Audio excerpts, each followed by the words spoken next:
Hello friends, ఈరోజు మన వీడియోలో స్పై కోడ్ గురించి డిస్కస్ చేయబోతున్నాం. ఫస్ట్ మీకు స్పై నెంబర్ అంటే ఏంటంటే ఏదైనా ఒక నెంబర్ తీసుకుంటే దాని యొక్క సమ్ అండ్ అలాగే మల్టిప్లికేషన్ రెండు ఈక్వల్ అవ్వాలి, రెండు సేమ్ ఉంటే దాన్ని స్పై నెంబర్ అంటారు.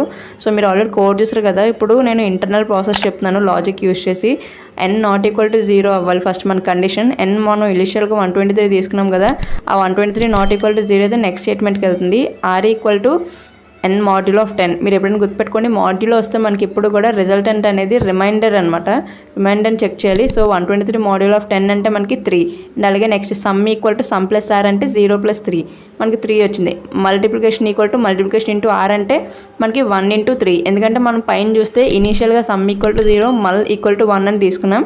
సో ఇక్కడే మనకి రెండు ఈక్వల్ అయ్యాయి కాబట్టి ఇక్కడ ఇఫ్ కండిషన్ చూడండి, సమ్ ఈక్వల్ టు మల్టిప్లికేషన్ అయితే it is a spy number అని ప్రింట్ చేస్తుంది, లేదంటే it is not a spy number అని అయితే ప్రింట్ చేస్తున్నాను. మీకు తెలిసిన ఒక స్పై నెంబర్ని అయితే కమెంట్ చేయండి, సబ్స్క్రైబ్ చేసుకోండి.